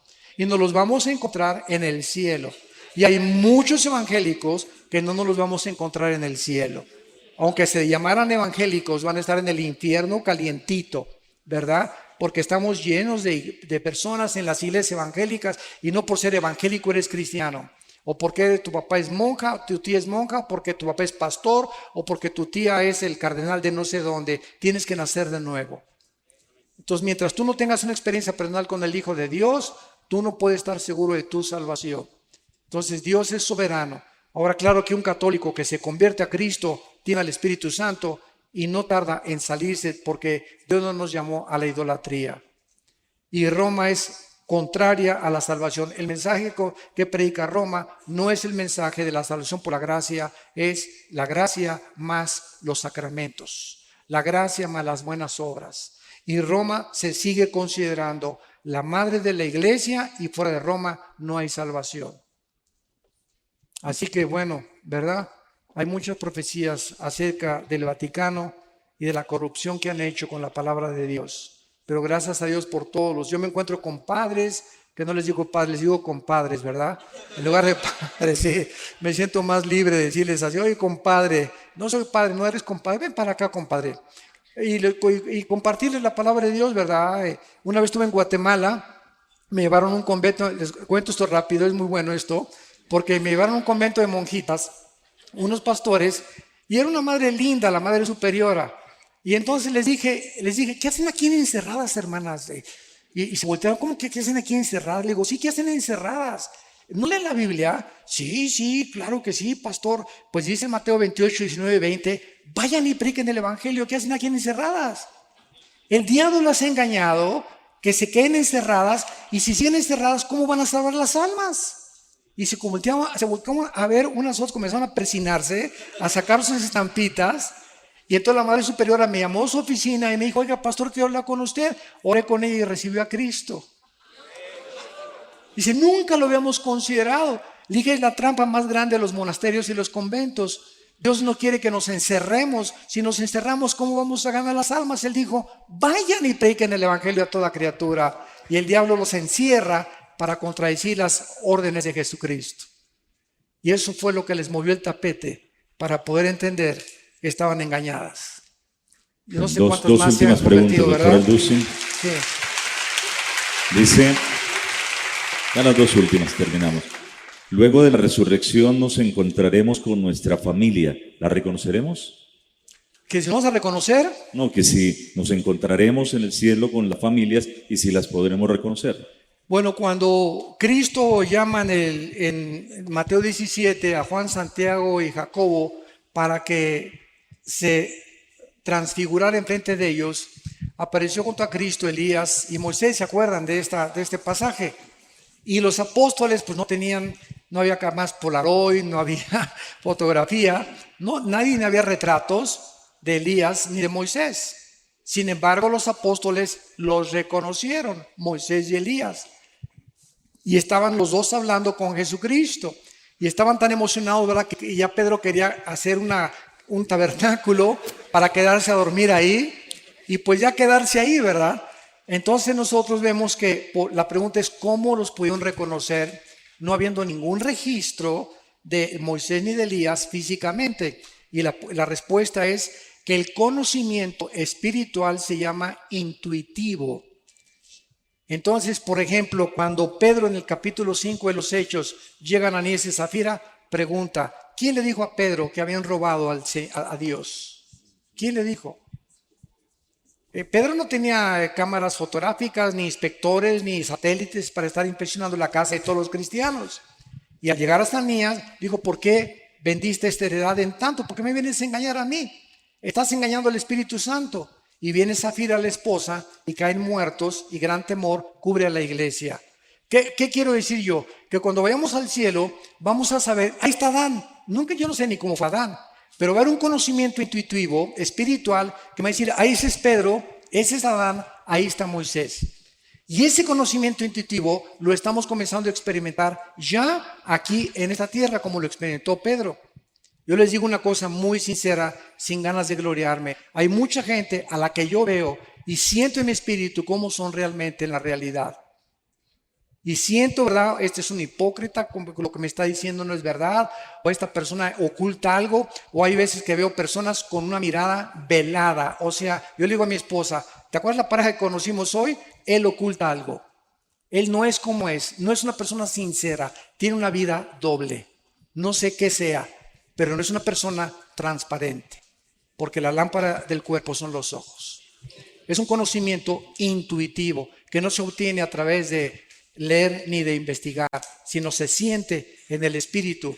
Y mientras más crecemos en el Señor, más sensibles nos volvemos al discernimiento de espíritus. Hermano pastor, ¿puede repetir el sonido de las trompetas? Se grabó, ¿eh? De cumpleaños. Por tu cumpleaños.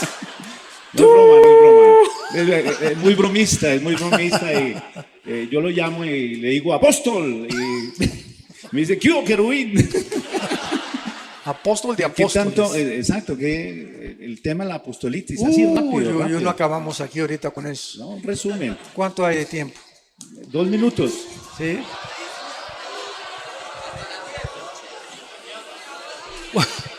Va a ser este último tema, ¿verdad?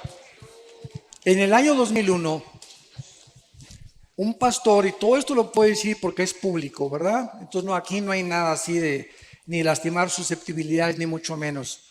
En el año 2001, un pastor en California llamado Peter Wagner, en una reunión de una iglesia, acercó a una mujer profeta y le puso las manos y le dijo, el Espíritu dice que tú vas a ser el fundador de la Coalición Apostólica Internacional. Entonces, este hombre, a las 2 semanas de que esta supuesta profetisa le haya dado este mensaje, comenzó a hacer inscripciones cobrando $250 para que se inscribieran todos los que querían ser profetas. Y se formó la Coalición Apostólica Internacional. Posteriormente, en una ciudad de Centroamérica, se juntaron en un estadio como 50 pastores para autonombrarse ellos quiénes eran los apóstoles verdaderamente. Y de ahí para adelante, ¿verdad? Pues ahora ya casi todos son apóstoles y todos son profetas. Una vez en Enlace me entrevistaron, por eso no me vuelven a invitar, en un programa para entrevistarme y dije lo que estoy diciendo ahorita públicamente. Desde hace 2000 años, ni los padres de la iglesia, ni Juan Calvino, ni Martín Lutero, ni David Brainerd, ni D.L. Moody, ni George Whitefield, ni los grandes predicadores de la historia, ni Billy Graham, ni Luis Palau, ni Billy Sunday, nadie en 2000 años se había vuelto a autonombrar apóstol. ¿Por qué? Porque los apóstoles fueron escogidos por Cristo y tenían condiciones para ser apóstoles. Haber estado con Cristo desde el bautismo del río Jordán hasta su resurrección. Y como Pablo fue el único que no pudo cumplir estas condiciones, él se autonombra como un abortivo y dice, soy el último de los apóstoles. Yo, amigos míos que me dicen y los aprecio que son apóstoles, les digo, entonces Pablo fue un mentiroso porque tú eres el último. Y le digo, y en la Nueva Jerusalén aparecen los nombres de los 12 apóstoles, le digo, y no encontré el tuyo. Ahora bien, la mayor parte de estas personas, y vuelvo a repetir, yo tengo mucho y los aprecio mucho, pero me da una tristeza lo que han hecho con la Biblia, usan el libro de los Efesios. Vamos a Efesios capítulo 2 Y esta es la piedra fundamental que la mayoría usa para justificar que el apostolado prevalece y que apareció de repente en el siglo XXI otra vez. Bueno, dicen ellos en Efesios capítulo 4, versículo 11 y 12, y él mismo constituyó a unos apóstoles, a otros profetas, a otros evangelistas, a otros pastores y maestros, a fin de perfeccionar a los santos para la obra del ministerio, para la edificación del cuerpo de Cristo. Entonces ellos contestan y dicen lo siguiente, porque he tenido muchos debates con ellos. Y siempre les digo, vamos a la palabra de Dios y a ver quién gana. Bueno, la respuesta, el argumento es esto. Fíjese, hermano, me dicen, fíjese usted muy bien lo que dice aquí, que estos 5 ministerios están hasta que lleguemos a la unidad de la fe y no hemos llegado. Digo, mi querido hermano, usted conoce las leyes en la Biblia de lo que se llama la hermenéutica. La hermenéutica es una rama de la teología que nos enseña cómo interpretar correctamente el exégesis de la Biblia. Y le dije, y si usted entiende que ninguna Biblia es de interpretación privada, vayamos a Efesios capítulo 2. A ver, acompáñame a leer Efesios capítulo 2, versículo 20. Dos capítulos antes de lo que estamos leyendo, en el mismo libro de los Efesios. Y dice así, edificados sobre el fundamento de los apóstoles y profetas, siendo la principal piedra del ángulo. Entonces la Biblia dice que el fundamento, el piedra angular es Cristo. De una casa no se pueden poner, ya que la casa se puede poner otro fundamento y otro fundamento. El fundamento fueron los apóstoles. No se puede poner otro fundamento. Y los profetas fueron solo todos los que ilustraron a los apóstoles, porque el tesoro que hemos recibido de los evangelios y de las cartas paulinas y de las epístolas es precisamente la enseñanza de los profetas del Antiguo Testamento que nos dejaron a través de la revelación del Espíritu Santo. Entonces no se pueden poner ya dos fundamentos. ¿Cómo puedes decir que ahora hay más apóstoles y que aparecen después de 2000 años que nunca habían aparecido? Entonces, esto es absurdo completamente. Y les mostré también, ¿verdad? En Apocalipsis capítulo 2, la carta a Éfeso, que Cristo les manda y les dice lo siguiente: los felicito, ¿verdad? Porque han probado a los que se dicen ser apóstoles y no lo son. Ya en el primer siglo de la iglesia cristiana, Cristo está felicitando a una iglesia porque esa iglesia estaba probando, o sea, nunca los apóstoles en sus viajes misioneros nombraron a otros apóstoles. Nombraron ancianos, nombraron diáconos y nombraron obispos. Nunca volvieron ellos a nombrar apóstoles. Cuando dice, por ejemplo, en Filipenses 3, que Epafrodito fue uno de los mensajeros, la palabra apostolos es la palabra mensajero, que se usó como alguien que fue enviado, pero no, una cosa es el ministerio y otra cosa es el apostolado. Entonces yo creo que hay muchos pastores que han edificado. Un apóstol verdadero es alguien que hizo 30, 40 iglesias después de 23 años de ministerio, reconocido por su integridad, tuvo un apostolado, pero no es apóstol. El oficio del apóstol desapareció. Ahora, si Dios les premia a la iglesia de Éfeso porque probaron a los que eran apóstoles, la pregunta es, ¿cómo podían los cristianos en el primer siglo probar a los que eran y a los que no eran apóstoles? ¿Cómo los podían probar?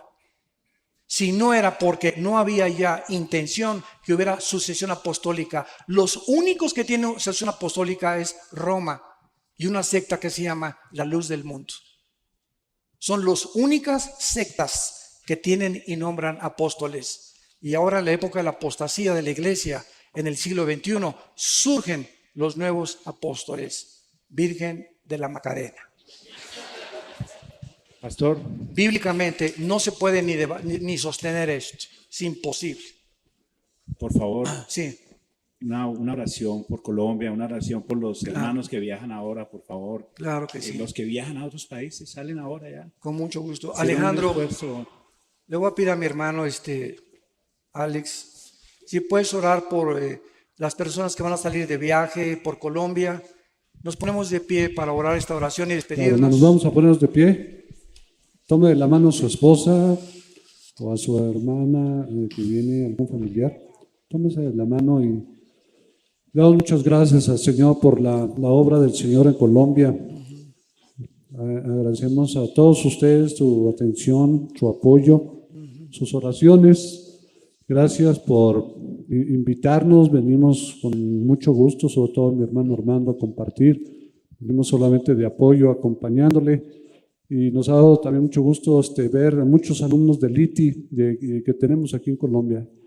Y pues bueno, pues vamos juntos a pedirle al Señor en el nombre de Jesús también por estas peticiones. Dios, en esta hora te damos muchas gracias por estas conferencias donde tú nos has revelado, tú nos has mostrado, Señor, tu verdad.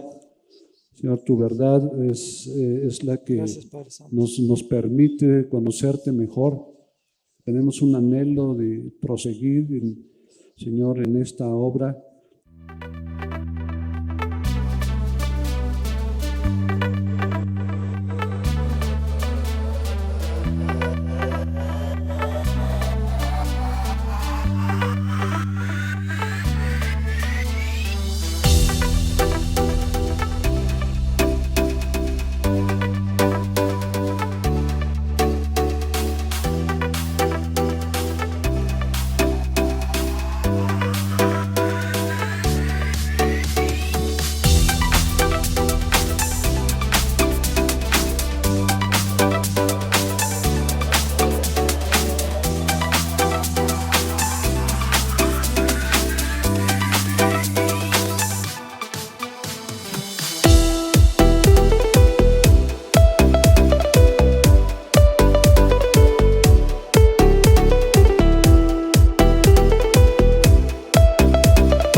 continuando, Señor, en tus pasos, siendo guiado por tu Espíritu en todo momento.